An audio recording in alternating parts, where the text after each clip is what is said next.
all in all, good practice today. I haven't talked to you since the game, so I thought there were some good things in the game. I think we came out with plenty of things to work on. It was good to get the young guys in and get them that much time.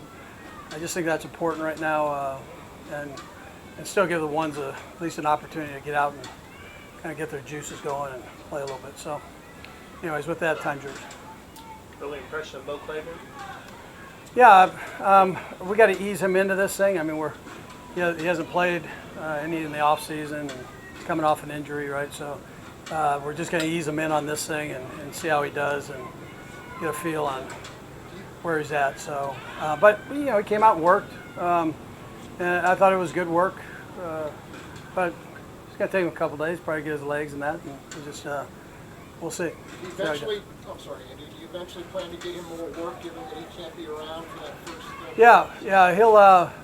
We'll get him in, and we just don't want any setbacks. You don't want any pulls. We want to give him a chance to kind of get in, get it going, and then we'll get him in and let him work a little bit. I know it's still early, but do you imagine he'll play in Pittsburgh? Yeah, I wouldn't imagine that. No. Yeah, you got to give him a fair shot here and get ready. What did you like about him specifically for this defense? Yeah, well, I mean, he's played this league for a few years here now, and he's a good, solid player, and you can't have enough of those guys, especially at that position.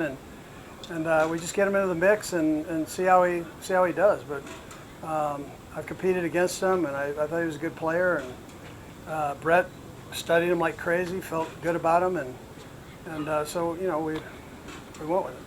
Andy, you seem to get Thornhill more first-team work today than you had been. Is this a?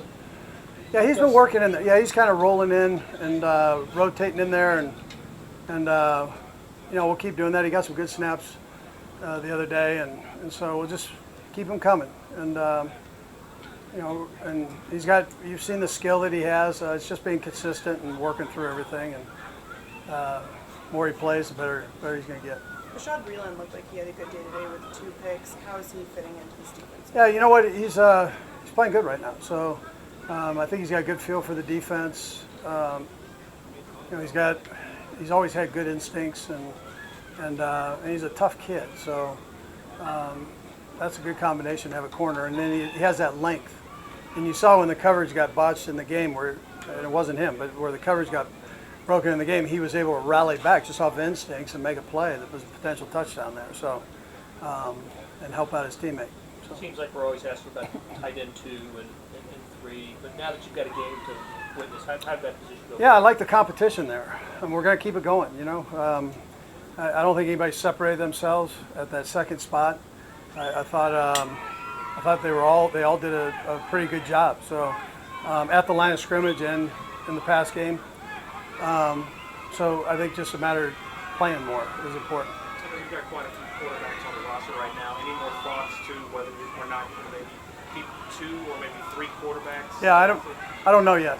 Too early on that one. Yeah, too early. We mentioned before about the young receivers. One guy that I'm interested in is Greg Lewis, your assistant there. Just how much have you seen him work with the young guys, and what did you think that he's trying to get out of the whole collection of receivers, given the amount of talent you have? Yeah, no, Greg I think does a heck of a job, and he played there, so he can give these guys firsthand experience and knowledge of it, and Greg's extremely smart, and so he knows all the ins and outs. He was one of those guys who played every position and did it well, plus special teams. So he gets it, and he was fast. He was a speed player, so he can relate to those guys and still work with the bigger receivers, which is good.